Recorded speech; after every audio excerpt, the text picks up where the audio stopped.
Good morning అండి. Welcome to Shri Lalitha YouTube channel. బాగున్నారండి అందరూ?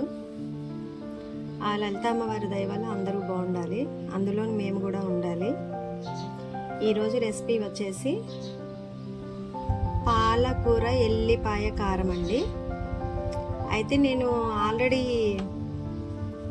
పాలకూర కట్ చేసేవి, అలాగే ఉల్లిగడ్డ కూడా ఒకటి తీసుకొని నూనెలో వేయించి కచ్చాపచ్చాగా మిక్సీ పట్టి పక్కా పెట్టుకున్నానండి.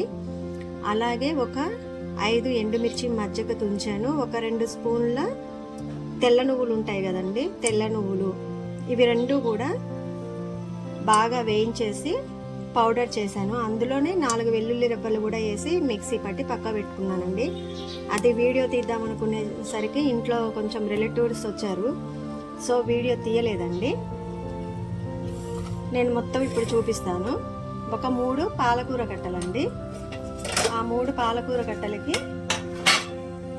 పచ్చిశనగపప్పు, జీలకర్ర అండి. ఇగోండి, ఒక 6 ఎండుమిర్చి మజ్జిగ తుంచాను. అలాగే 2 స్పూన్ల తెల్ల నువ్వులు, ఇవి 2 వేయించానండి. వేయించేసి మిక్సీ పట్టి అందులో లాస్ట్కి మళ్ళీ వెల్లిపాయలు ఒక 10 యాడ్ చేశాను. ఒక 4 పచ్చిమిర్చి ముక్కలు, పాలకూర కట్ చేసి ఇలా వాటర్ పోయేలాగా ఒక బౌల్లో పెట్టుకున్నాను. ఇప్పుడు ప్యాన్ పెట్టి ఆయిల్ వేసుకున్నానండి. ఆయిల్ కూడా వేడవుతుంది, మనం తాలింపు రెడీ చేసుకుందాం. నూనె వేడయిందండి, పచ్చిమిర్చి వేసుకున్నాం. నెక్స్ట్ తాలింపు గింజలండి, తాలింపు గింజలు జీలకర్ర,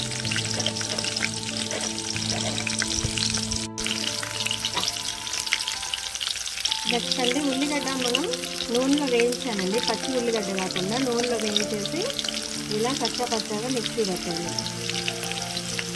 దీంతో పాటు కొంచెం పసుపు అండి. ఇప్పుడు గంటతో మంచిగా తిప్పుకుందాం. చూసారండి, నూనె కూడా మంచిగా సరిపడా వేసాను. అయితే ఈ మనం ఉల్లిగడ్డ పేస్ట్ ఉంది కదండి, ఇంకా అంటే కచ్చపచ్చగా కాకుండా మెత్తగా పట్టుకోవచ్చులే, కానీ మరి అంత బాగుండదండి. తాలింపు బాగా అయింది కదండి. ఇప్పుడు మనం పాలకూర వేసుకుందాం.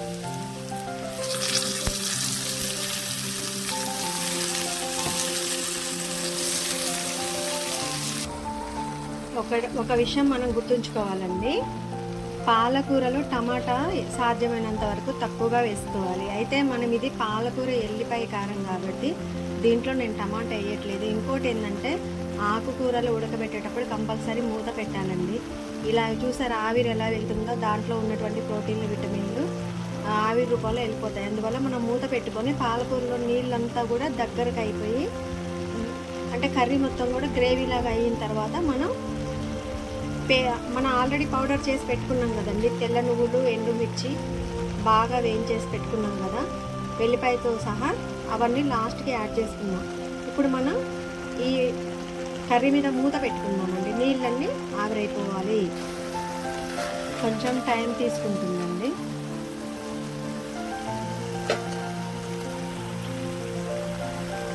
ఈరోజు శివరాత్రి కదండి, అందరూ టెంపుల్స్కి వెళ్ళాల్సిందే, కంపల్సరీ అభిషేకాలు చేయించుకోవాలి.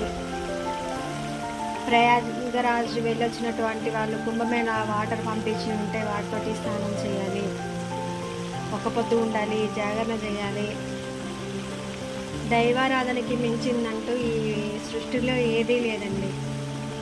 తెలిసి తెలియక చేసినటువంటి పాపాలు పోవాలన్నా, భగవంతునికి దగ్గర అవ్వాలన్నా మనకున్నటువంటి ఒకటి ఏంటంటే పూజ చేయడం అండి.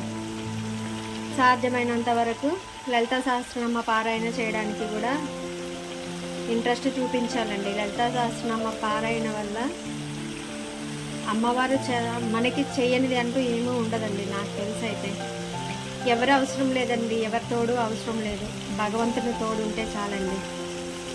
ఈ రోజులు ఎలా ఉన్నాయంటే స్వార్థంతో కూడుకున్న రోజులండి. మనం మూత పెట్టుకుందామండి, ఎందుకంటే ప్రోటీన్లు, విటమిన్లు అన్నీ ఆవిరి రూపంలో వెళ్ళిపోతున్నాయి. ఈ రోజంతా కూడా జనం ఎలా ఉన్నారంటే యూజ్ అండ్ త్రోగా ఉన్నారండి. అవసరమైనప్పుడేమో ఒక రకంగా ఉంటారు, అవసరం తీరాక ఒక రకంగా ఉంటారు. అందువల్లే దానికి తగ్గట్టే ప్రకృతి కూడా విలయ తాండవం చేస్తుంది. ఎవరికైతే మనం హెల్ప్ చేసామో వాళ్ళే మనకి వెన్నుపోటు పోవడానికి రెడీగా ఉంటున్నారండి. ఈరోజు ఒకరికి అయ్యో బాధల్లో ఉన్నారా కదా అని చెప్పేసి మనం డబ్బు సహాయం చేస్తే వాళ్ళకి కొంచెము ఫైనాన్షియల్గా ఇంప్రూవ్ అయిన తర్వాత మనం మందలిస్తే కూడా కనీసం ఒక హ్యూమన్ వాల్యూస్ అనేది లేకుండా, రెస్పెక్ట్ లేకుండా మాట్లాడే రోజులండి ఇవి. అందువల్లనే భగవంతుడిని నమ్ముకోవాలి. మనుషులను నమ్ముకుంటే ఏముండదండి, భగవంతుడిని నమ్ముకోవాలి. ఏదున్నా కష్టమైన సుఖమైనా అతనితోటే షేర్ చేసుకోవాలి. కొన్ని మనం లెసన్స్లో ఉన్న పాఠాల కంటే సొసైటీ మనకి నేర్పే పాఠాలు చాలా మంచి పాఠాలండి, గుణపాఠాలు కూడా.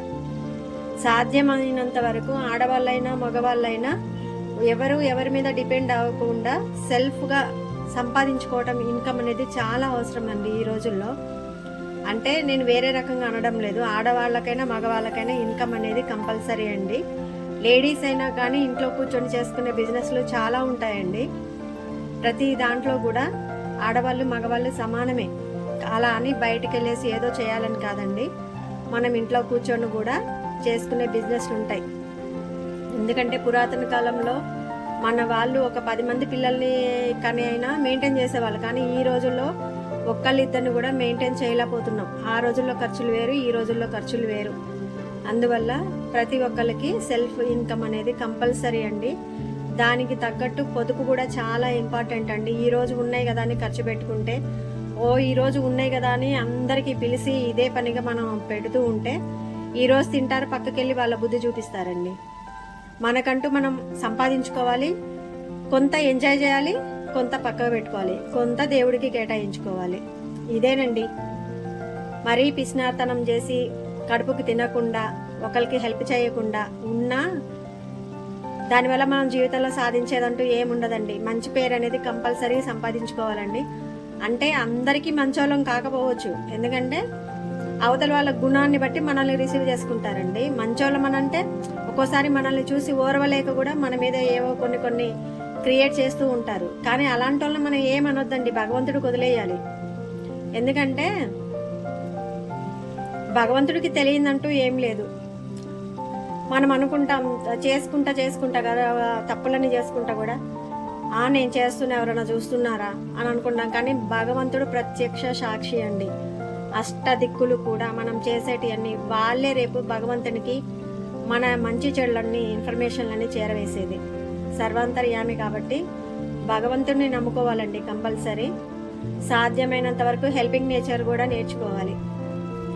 మనకు తెలుసు కదండి, అమ్మ దయ ఉంటే అన్నీ ఉన్నట్లేండి. మరీ నేను చెప్తున్నాను, ఆడవాళ్ళకి లలితా సహస్రనామ పారాయణ అనేది ఒక ఆయుధం అండి. అమ్మవారు మనకి కనెక్ట్ అయిపోతారు.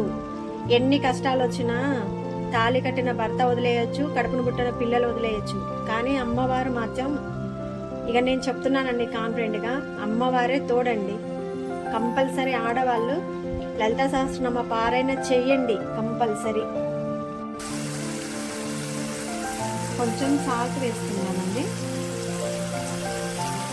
కొంచెం టైం పడుతుంది, ఎందుకంటే పాలకూరలో నీళ్ళు అన్నీ అయిపోవాలి కదండి. అయితే దీంట్లో మనం ఎండి కారం వేయాల్సిన అవసరం లేదండి. ఓన్లీ నువ్వులు, ఎండుమిర్చి, వెల్లిపాయ మనం పౌడర్ చేసి పక్కన పెట్టుకున్నాం కదండి, అది యాడ్ చేసుకుంటే సరిపోతుంది. అంటే ఈరోజు వీడియోలో కొంచెం